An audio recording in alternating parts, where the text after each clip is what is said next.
하나님의 말씀은 로마서 1장 14절과 15절 두 절의 말씀이 되겠습니다.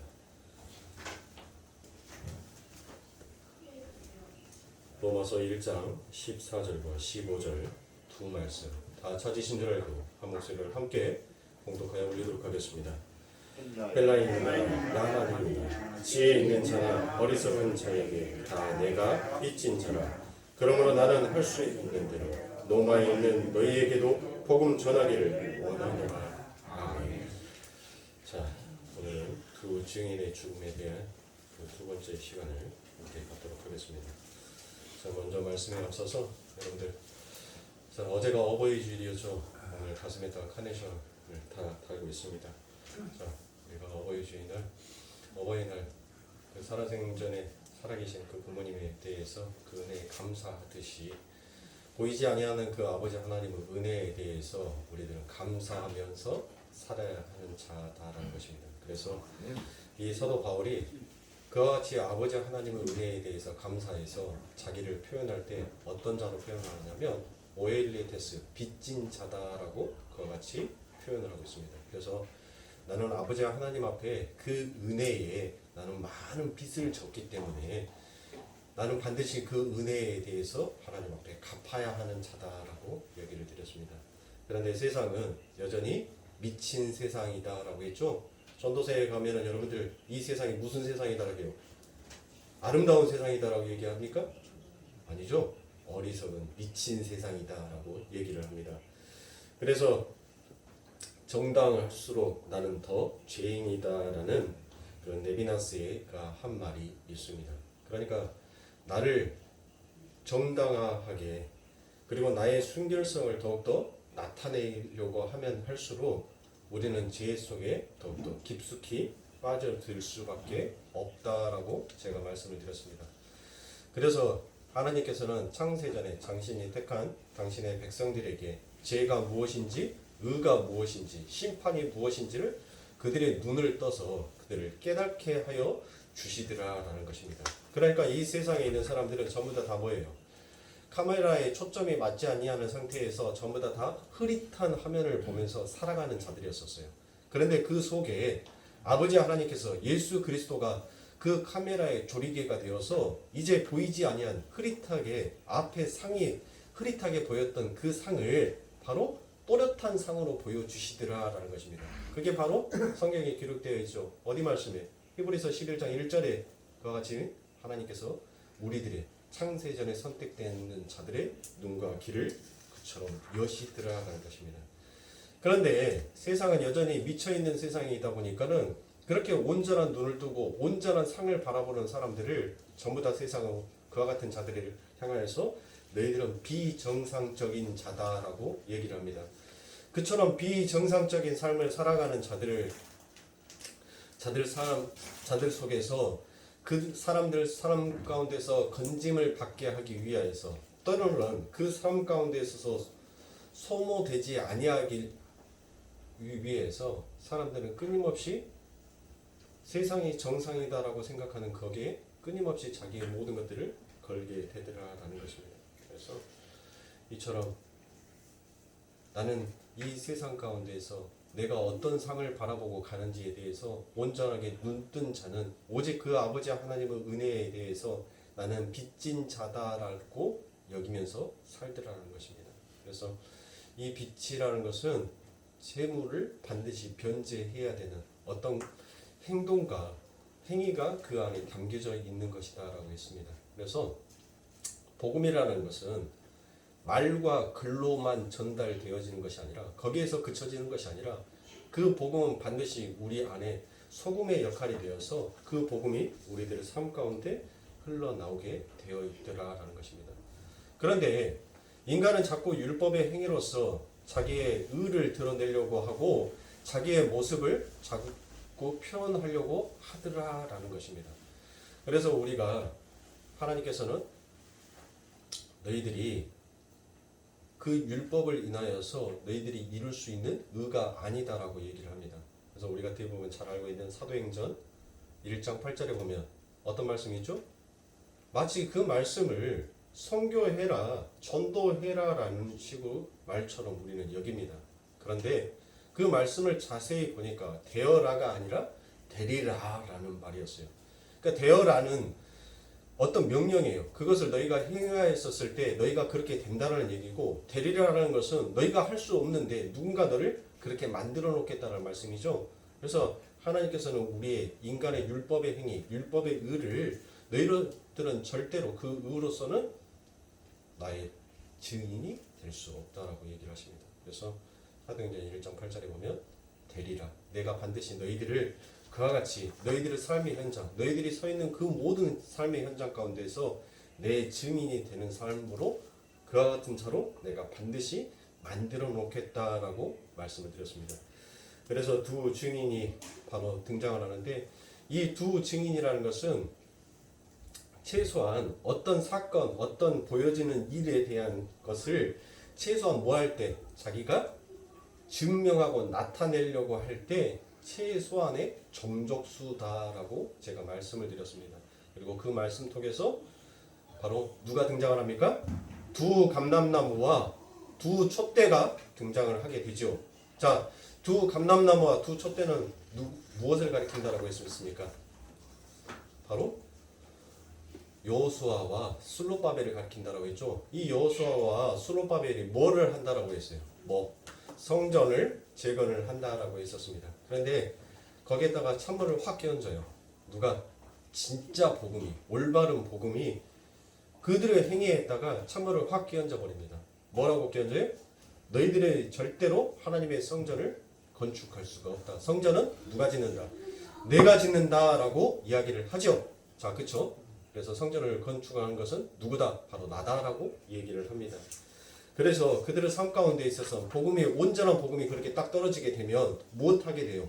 그들의 삶에는 반드시 애가와 애곡과 재앙이 끊임없이 드러나게 되더라는 것입니다. 그러니까 계시록 10장에 제가 말씀을 드렸죠. 자, 두 증인이 뭐를 먹어요? 뭐를 먹죠? 작은 책을 먹죠. 작은 책을 먹는데 입에서는 뭐합니까? 입에서는 달고 배에서는 쓰다라고 되어 있어요. 자, 그 말이 무슨 말이에요? 아니, 입에서는 단데 그 작은 책을 먹었는데 입에는 달아요. 근데 그게 내 배에서는 쓰다는 거예요. 자, 그 말은 무슨 말이냐면, 하나님의 복음, 하나님의 말씀, 아버지 하나님의 말씀을 들을 때는 그래, 맞아. 나는 하나님의 말씀 앞에서 저렇게 살아야 되는 것이 맞아. 나는 그렇게 살 거야. 나는 그렇게 살고 싶어라는 그 복음에 합당한 자로서, 마음이 합한 자로서 복음을 들을 때는 그 순간 뭐 해야죠? 그 순간 하나가 돼요. 하나가. 그런데 딱 돌아서고 나면은 뭐가 됩니까? 복음은 복음이고 나는 나로 가더라라는 것이에요. 그러니까 자꾸 복음은 내 안에서 뭐를 하게 만드냐면, 그 소금처럼 우리들의 삶 가운데 그 복음이 녹아내려져서 우리들의 삶에 그와 같은 삶이 반드시 끄집어 나오게 되기를 원하는데, 내 옛 자아는 그와 같은 삶을 살고 싶어 하지 않아요. 그러니까 끊임없이 내 삶 가운데 있어서는, 내 육체 가운데 있어서는 뭐가 터져 나오는 거예요? 애가와 애곡과, 마치 하나님의 그 올바른 복음이 꼭 재앙의 심판처럼 내 삶 가운데 다가오더라라는 것입니다. 그래서 우리가 지난 시간에 거기까지 제가 여러분들과 함께 은혜를 나누었던 것 같습니다. 그래서 오늘은 여러분들과 함께 지난 시간에 이어서 더 함께 나가도록 하겠습니다. 그래서 이 세상에 있는 사람들, 아버지 하나님 앞에 의해서 여전히 자신의 눈을 떴음에도 불구하고 자신이 이 세상의 정상이다라고 생각하는 자신의 옛 자아를 버려내지 못하는 그들의 삶 가운데 있어서 하나님께서는 숨 쉴 틈 없이, 침 삼킬 틈 없이, 그렇죠? 우리들의 인생을 애가와 애곡과 재앙의 삶으로 우리들을 계속적으로 몰아가시더라는 것입니다. 왜 그와 같은 삶으로 우리를 몰아가시냐면, 여전히 이 세상이 너희가 살만한 세상이 아니다. 이 세상은 너희들이 언제든지 헐헐 털고 떠나야 되는 세상이다라는 것을 가르쳐주기 위해서인 것입니다. 그리고 난 다음에 그 가르쳐주신 아버지 하나님의 말씀 속에서 바로 나의 육적 자아를 버리우는 그와 같은 삶을 살게끔 하기 위해서더라라는 것입니다. 바로 내 모든 것들을 버려내기 위한, 그것을 바로 우리는 애가와 애곡과 재앙의 글로서, 재앙의 말로서 내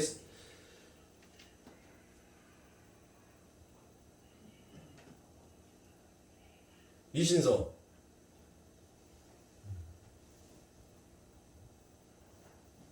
예배 방해하지 말고 저기 가.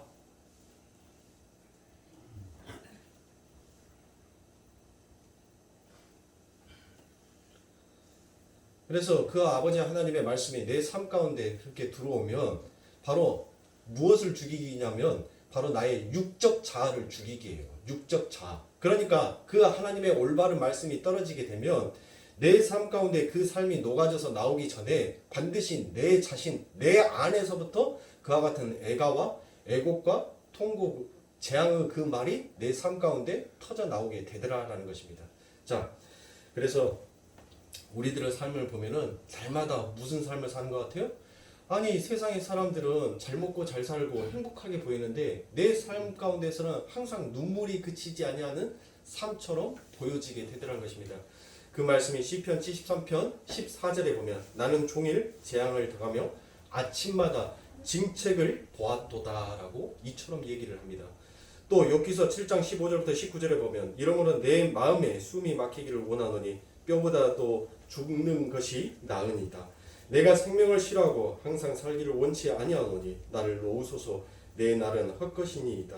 사람이 무엇이간데 주께서 크게 여기사 그에게 마음을 두시고 아침마다 곤징하시며 분초마다 시험하시나이까. 주께서 내게서 눈을 돌이키지 아니하시면 나의 침 삼킬 동안도 나를 놓지 아니하시기를 어느 때까지 하시리까라고 이처럼 아버지 하나님의 올바른 복음이 떨어지는 자들의 삶 가운데서는 이처럼 이와 같은 통곡의 곡이 나오게끔 되어 있더라는 것입니다. 그래야 하나님의 백성들이 여기 이 육신과 역사와 공간이 살만한 곳이 아니라 빨리 빠져나가야 할 곳임을 알 수 있기 때문에 하나님은 당신의 백성들에게 먼저 애가와 애곡과 재앙의 삶을 채울게 하시더라라는 것입니다. 그렇게 말씀을 받아먹은 사람들의 삶 속에서는 옛 사람과 새 사람 간의 바로 전쟁이 일어납니다. 그리고 그 전쟁에서 새 사람이 승리를 할수록 이 육신과 역사는 빨리 빠져나가야 할 것임을 깊이 자각할 수 있게 되는 것입니다. 그러한 고립과 소외를 경험한 자만이 여기에서 살아날 수 있다라고 이야기하는 자이며 그 자들이 바로 빚진 자, 증인의 삶을 사는 것입니다. 그래서 그 두 빚진 자, 두 증인이 굵은 베옷을 입고 성전에서 다시 예언을 하는 것입니다.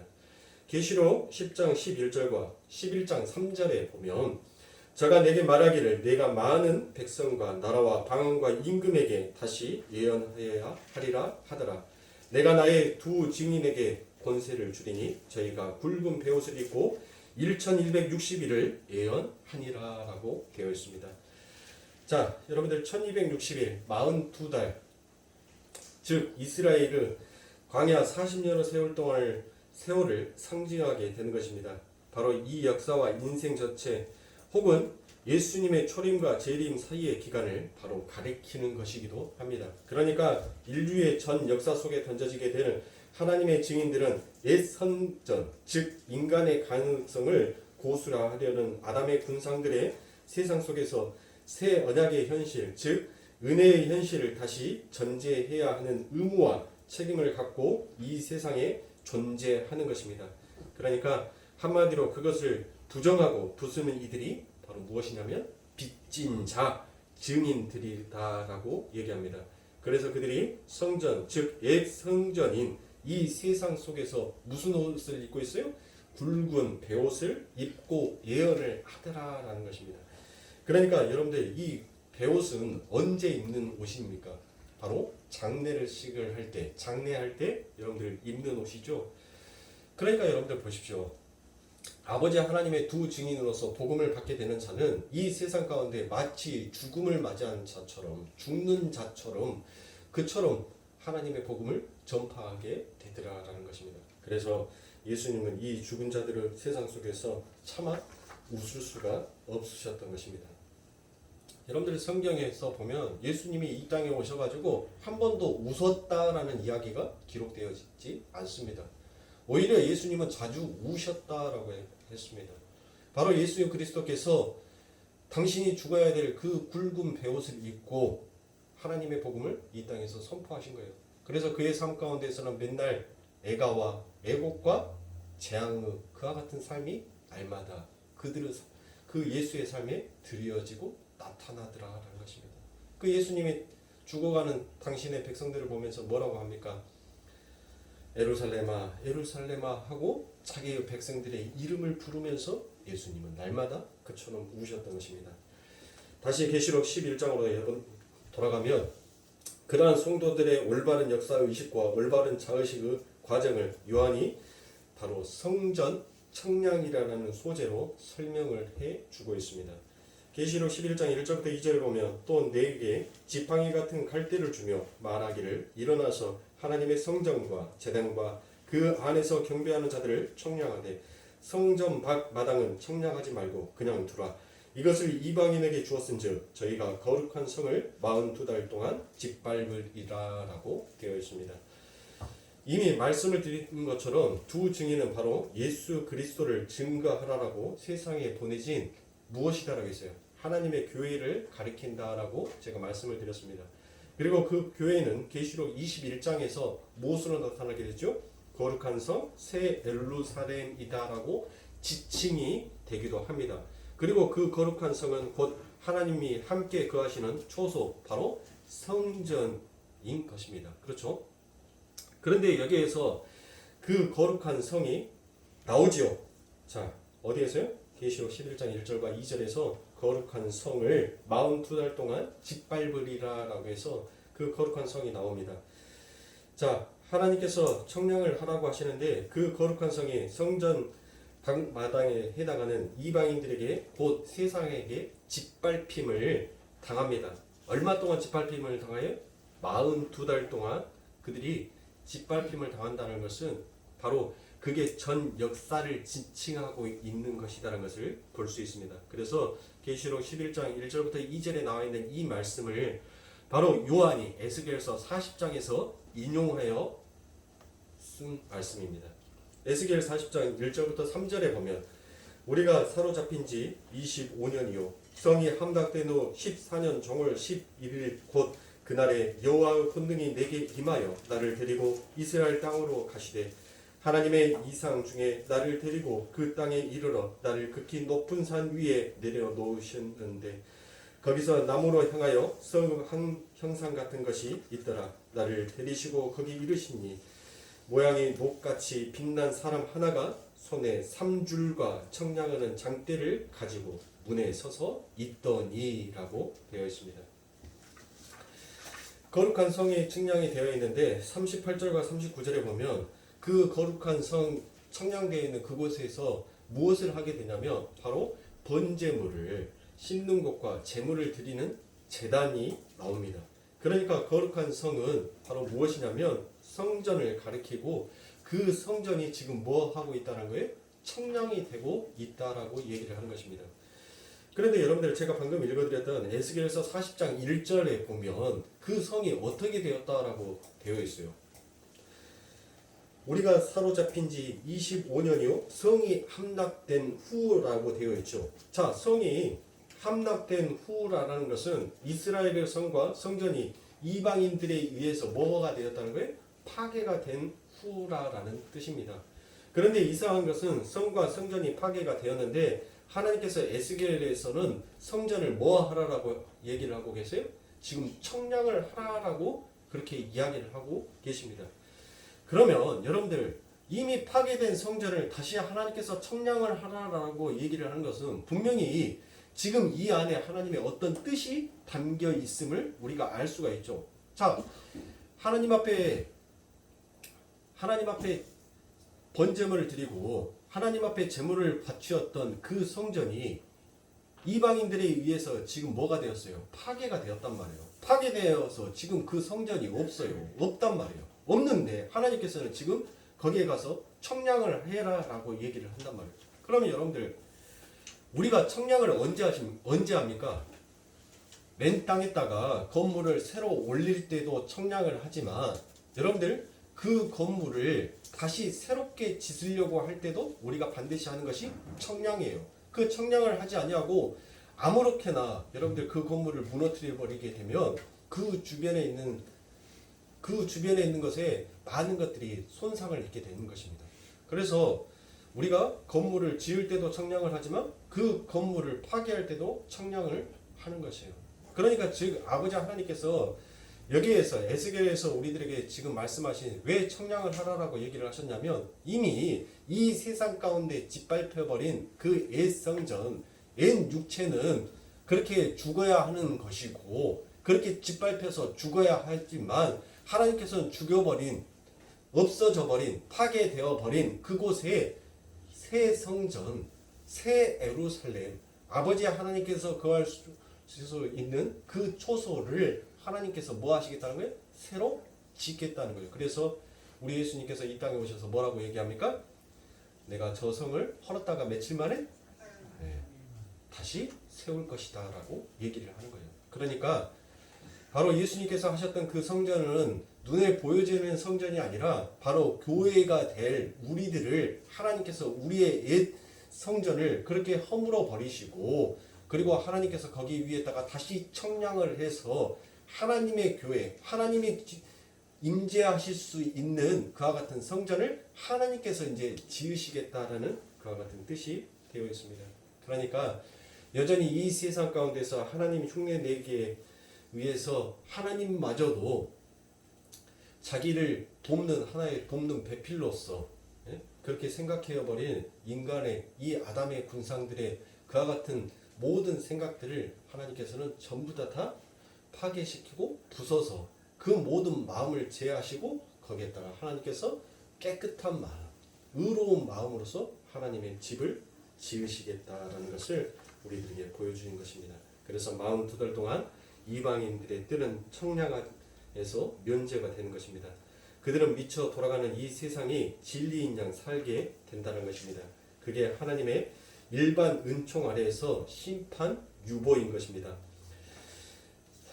노아 언약에서 나타난 무지개가 바로 그 심판 유보의 현실을 보여주고 있는 것이지요. 자, 하나님의 심판의 활이 아직 당겨지지 않고 휴지기 상태에 있는 것입니다. 그동안 성도 안에서 보수와 해체와 건설의 청량 작업이 일어나게 되더라라는 것입니다.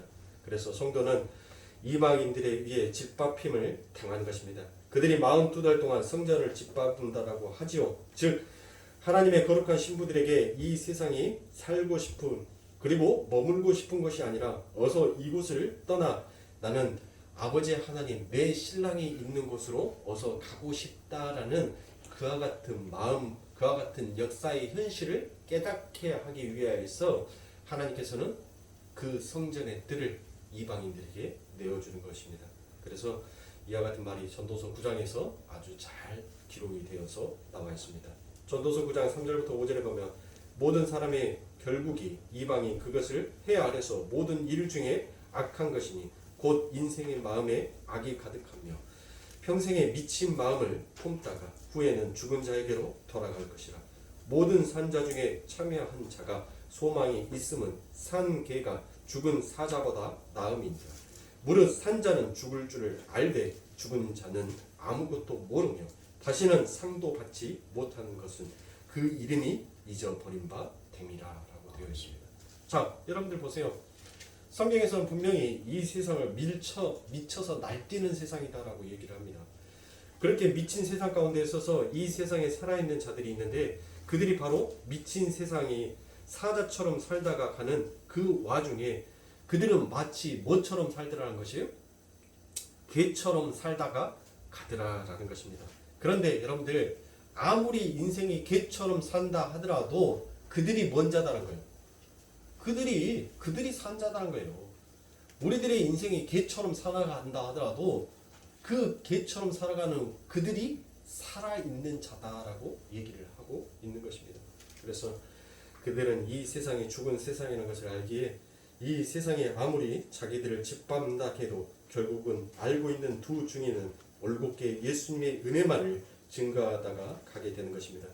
그러한 증인의 삶을 누가 먼저 살고 가셨습니까? 바로 그 삶을 예수 그리스도께서 살다가 가신 것입니다.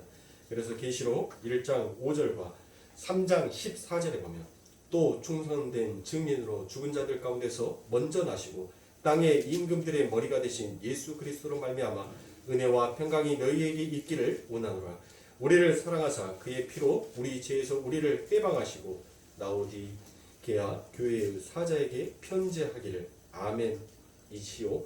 충성되고 참된 증인이시오.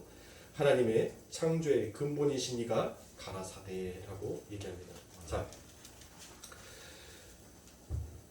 우리는 누구를 증거하는 사람이에요? 우리는 바로 예수를 증거하는 자의, 예수를 증거하는 증인으로서 우리는 살아가는 자입니다. 그러면 우리 예수님은 누구를 증거하는 자로 살아가셨다고요? 바로 하나님을 증거하시는 분으로 사셨다라는 것입니다. 그렇게 예수님도 빚진 자의 삶을 사셨다라는 말이 되죠. 자, 그래서 예수님은 하나님의 뜻을 성취하기 위해서 마치 채무자처럼 당신의 의무를 수행하고 가신 분입니다.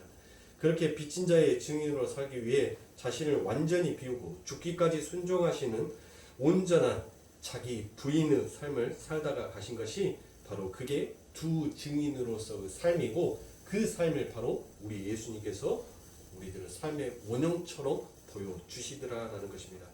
그러나 증인으로서 순환과 희생의 삶이 창세기부터 구체적으로 고지되어 있다는 것을 여러분들 알고 계십니까? 그 두 증인이 먹은 작은 책을 누가 들고 있다라고 얘기를 합니까? 바로 예수님이 들고 계셨다라고 얘기합니다. 그런데 그분의 모습을 어떻게 그리고 있습니까? 계시록 10장 1절과 2절, 4장 2절과 3절에 보면 내가 또 보니 힘센 다른 천사가 구름을 입고 하늘에서 내려오는데 그 머리 위에 무지개가 있고 그 얼굴을 해 같고 그 발은 불기둥 같으며 그 손에 펴놓은 작은 책을 들고 그 오른발은 바다를 밟고 왼발은 땅을 밟고 내가 곧 성령에 감동하였더니 보라 하늘의 보좌를 베풀었고 그 보좌 위에 앉으신 이가 있는데 앉으신 이의 모양이 벽옥과 황보석 같고 또 무지개가 있어 보좌에 둘렀는데 그 모양이 목보석 같다라고 되어 있습니다. 자, 여러분들 제가 계시록 10장과 계시록 4장에 나와 있는 이 두 말씀을 읽어드렸는데 지금 이 두 말씀 속에서 반복되어져 있는 말씀이 있어요. 그게 뭐예요? 바로 우리가 예수님께서 표현이 될 때 항상 예수님의 그 표현과 함께 따라다니는 것이 뭐였냐면 무지개라는 것입니다. 그렇죠? 그래서 그 증인이신 예수 그리스도를 그릴 때 무지개가 어김없이 등장을 합니다. 그런데 그 무지개라는 증인이 어디에서 제일 처음 나오신지 여러분들 혹시 알고 계십니까? 그게 바로 창세기 9장 11절과 15절에 기록이 되어 있습니다. 내가 너희와 언약을 세우리니 다시는 모든 생물을 홍수로 멸하지 아니할 것이라. 땅을 침몰할 홍수가 다시 있지 아니하리라. 하나님이 가라사대 내가 나와 너희와 및 너와 너희와 함께하는 모든 생물 사이에 영세까지 세우는 언약의 증거는 이것이라. 내가 내 무지개를 구름 속에 두었나니 이것이 나의 세상과의 언약의 증거니라. 내가 구름으로 땅을 덮을 때 무지개가 구름 속에 나타나면 내가 나와 너희와 및 그 혈기 있는 모든 생물 사이에 내 언약을 기억하리니 다시는 물이 모든 혈기 있는 자를 멸하는 홍수가 되지 아니할지라 라고 되어 있습니다. 자, 하나님이 언약의 증거로 언약의 증인으로 세우시는데 뭘 증인으로 세워요? 바로 무지개가 그 하나님의 그 증인으로 세워지더라라는 것입니다. 그래서 당신의 언약을 뭐를 통하여서 그 무지개를 보고 뭐 하시겠다는 거예요? 기억하시겠다라는 것입니다. 자, 여러분들이 또 잘 아시다시피 이 구약에서 무지개 하면 항상 따라다니는 것이 있어요. 그 무지개는 뭐를 따라다니죠? 죄에 대한 하나님의 심판이 항상 그 무지개 안에서 담겨져 있는 것을 우리가 볼 수 있습니다. 그래서 창세기 1장에서 첫 창조 사흘이 언약을 담고 있다는 것을 여러분들이 알고 계실 겁니다. 그래서 한 군데만 여러분들 한번 확인을 해보면 에레미야 33장 20절부터 21절에 보면 나 여호와가 이같이 말하노라. 너희가 능히 낮에 대한 나의 약정과 밤에 대한 나의 약정을 파하여 주하로 그때를 잃게 할 수 있을진데 내 종 다윗에게 세운 나의 언약도 파하여 그로 그 위에 앉아 다스릴 아들이 없게 할 수 있겠으며 내가 나를 섬기는 레위인 제사장에게 세운 언약도 파할 수 있느니라 라고 되어 있습니다. 자, 여러분들 에레미야 30장 20절에 보면 바로 어떤 약정이 나와요. 그런데 그 약정이 어떤 약정입니까? 낮에 대한 약정, 밤에 대한 약정이 나옵니다. 바로 그 약정이라고 되어 있는 그 단어가 바로 언약, 바로 베리트입니다. 자, 그러니까 하나님께서는 낮과 밤을 지으시면서 그 속에 언약을 담아 놓으셨던 것입니다.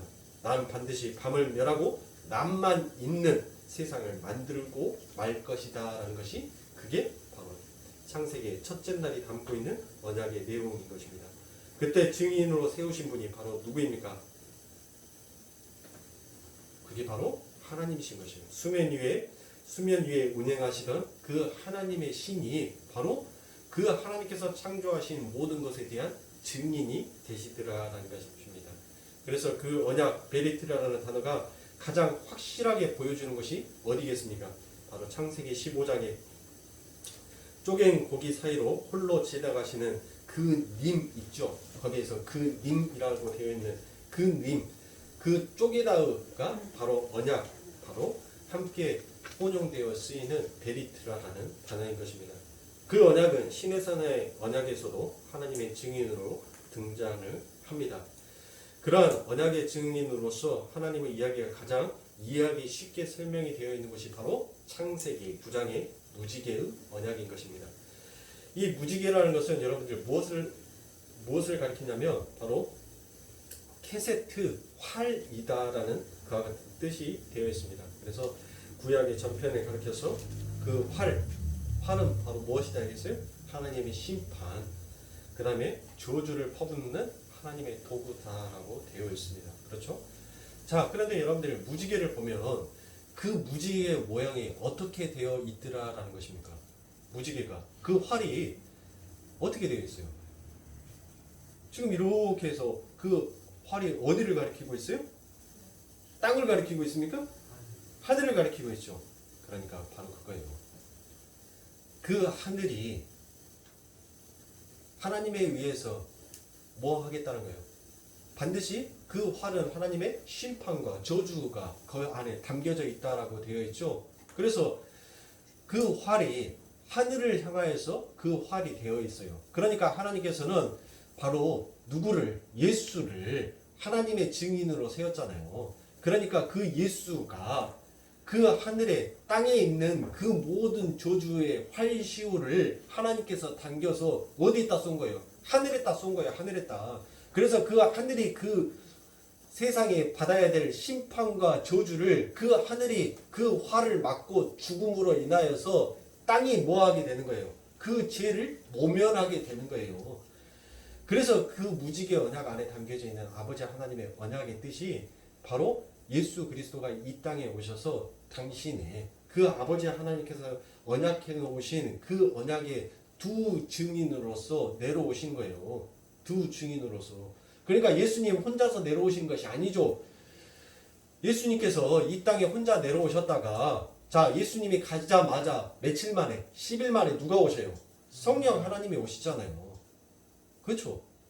그러니까 제가 지난 시간에 말씀드렸던 것처럼 이 이스라엘에 있어서 두 증인이라는 것은 최소한의 정족수다라고 얘기를 했잖아요. 그러니까 혼자 내가 보고 혼자 믿어서 어떤 것을 증거를 하면 야, 네가 뭘 잘못 봤겠지 라고 얘기를 한단 말이에요. 그런데 똑같은 상황을 두 사람이 그것을 목격을 하게 되면 그것은 신빙성이 있다라고 생각을 하고 그 말을 믿어주게 되더라라는 것입니다. 그러니까 아버지 하나님의 그 언약을 바로 예수 그리스도와 성자 하나님과 성령 하나님께서 두 증인이 되어서 아버지 하나님의 언약, 이 말씀이 세워지는 이 복음이 진짜 맞는 거야 라는 것을 증거하고 나타내더라는 것입니다. 그런데 그 증거하고 나타내기까지 뭐 해요? 우리가 작은 책을 먹었는데 그 책이 뭐 한다고 했습니까? 애가와 애곡과 재앙이 항상 오더라는 것입니다. 그러니까 내 삶 가운데에서 예수 그리스도께서 그와 같이 죄를 전부 다 뒤집어 씌워지게 되니까 나는 자꾸 뭐 하는 거예요? 나는 자꾸 하나님과 떨어지기 싫어요. 내 뜻대로 하면 나는 하나님과 절대 분리되어서 살고 싶지 않아요. 나는 이 땅에서 죽고 싶지가 않단 말이에요. 그러니까 예수님께서도 오직 자기가 하나님과 떨어지는 것이 싫었으면 하나님 이 잔을 내게서 치울 수 있으면 치워주세요라고 얘기를 했잖아요. 예? 그러니까 하나님과 분리되는 거, 하나님과 떨어져서 사는 것을 예수님은 당신의 삶, 당신의 뜻, 당신의 마음으로서는 하고 싶지 않은 거예요. 그런데 그것을 하나님께서 뭐 하신 거예요? 야, 너랑 나랑 무지개의 언약을 너 기억해. 어? 너 무지개의 언약을 기억한다면 네 뜻이 이루어지면 안 돼. 내 뜻이 이루어져야지. 그러니까 예수 그리스도께서 아버지 내 뜻대로 마옵시고 아버지 하나님의 뜻대로 하옵소서라고 얘기를 한 거예요.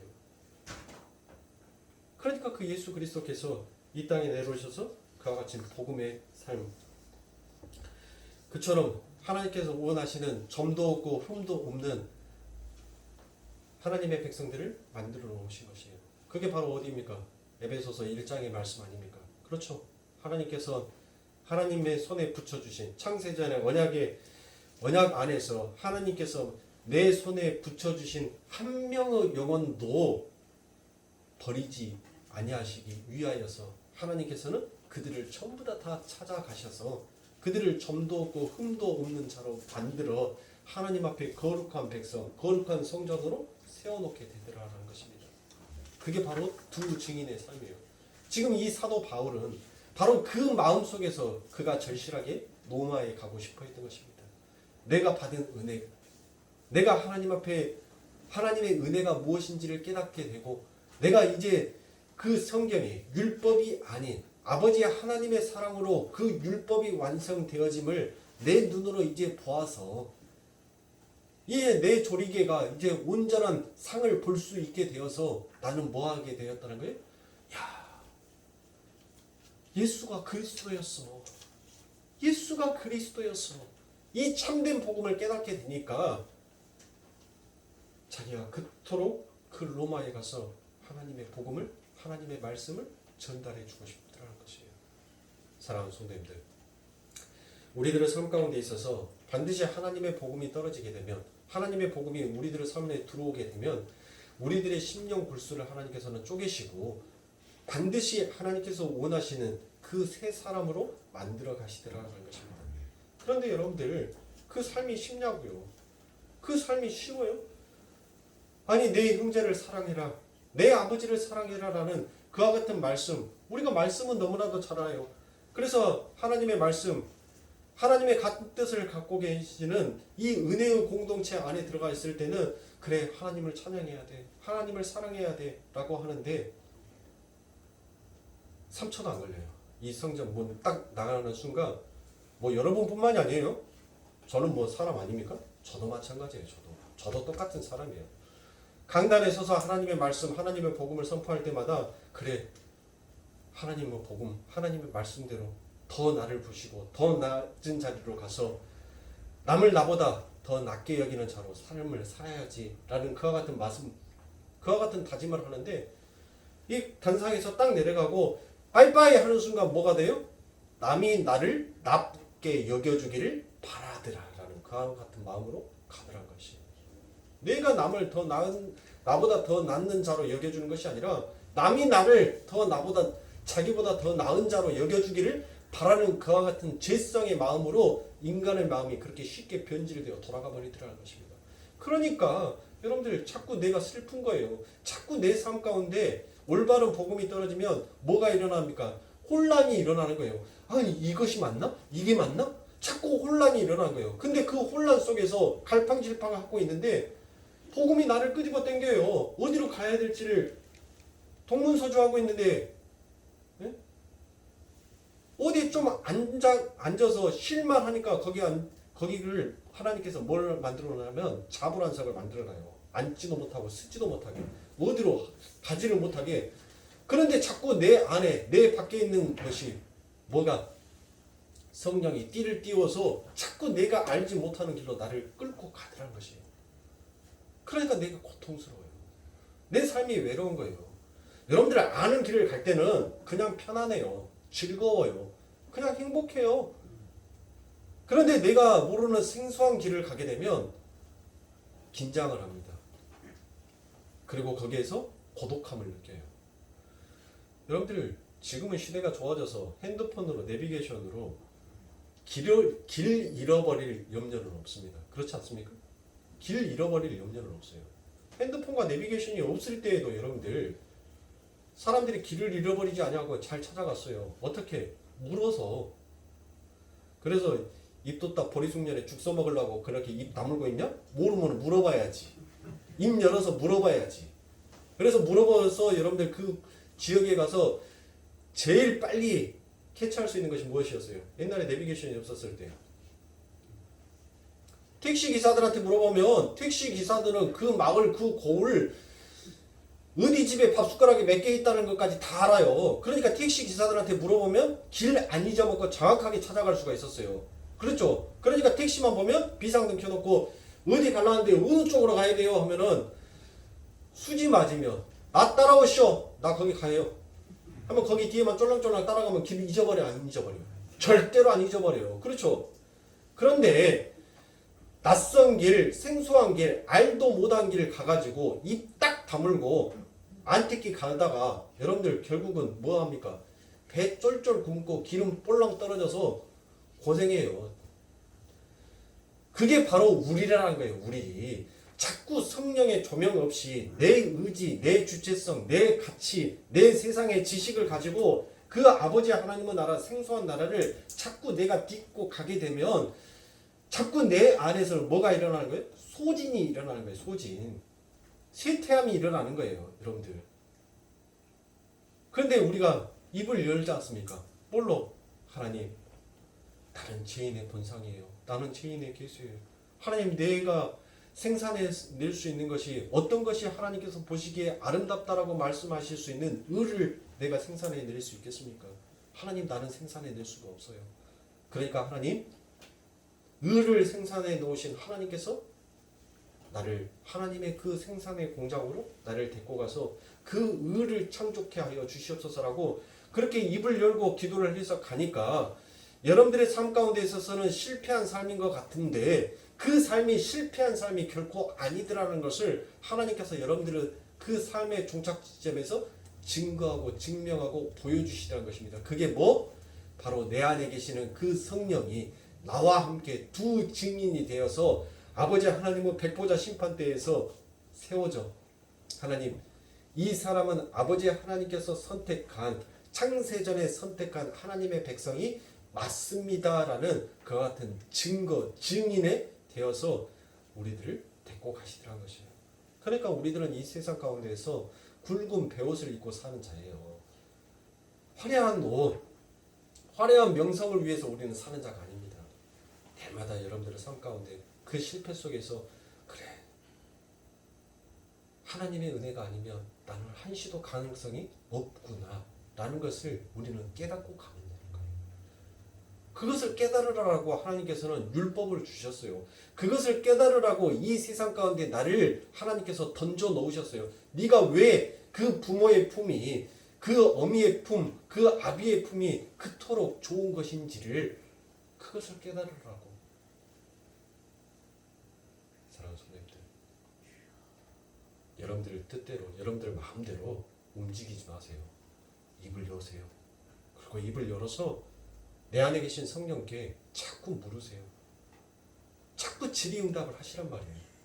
그리고 난 다음에 그 속에서 내 가능성, 나로서는 도저히 할 수 없음을 깨달으면서 자꾸 성령을 의지해 가는 여러분들의 그 삶 속에서 반드시 실패가 아닌 성공, 아버지 하나님께서 원하시는 하늘의 백성, 작은 예수로 세워지게 되어지는 것입니다.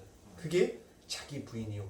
그게 자기 십자가를 지고 여러분들 가고 있는 우리들의 삶이에요. 그러니까 우리들의 삶 가운데서는 항상 애가와 애곡과 재앙의 말이 끊이지 않고 우리들의 삶을 그렇게 침 삼킬 동안 틈도 없이 우리를 괴롭게 하더라는 것입니다. 왜? 나의 내 자아로 살아가려고 하면 그거는 죽은 사자와 같다는 거예요. 죽은 사자. 다들 이 세상에서 그 사도처럼 용맹한 자처럼 힘 있는 자처럼 멋진 자처럼 살아가고 싶지 누가 개처럼 살고 싶은 사람이 있어요? 네? 그런데 하늘에 올리는 그 개처럼 산 자가 산자다는 것이에요. 살 수 없다. 일주일 동안 여러분들의 삶 가운데 있어서 이처럼 아버지 하나님 앞에 여러분들이 입을 벌리세요. 내가 생산할 수 있는 것은 하나님 항상 죄밖에 없군요. 생명을 생산하시는 하나님, 오늘도 내 입을 열어서 하나님의 그 생명을 내 안에서 생산케 하여 주시옵소서라고 그 성령을 의지하시면서 한 번도 가보지 못한 그 여러분들의 천국의 그 여정의 길을 걸어가십시오. 그래야지만이 살 수 있습니다. 기도하겠습니다.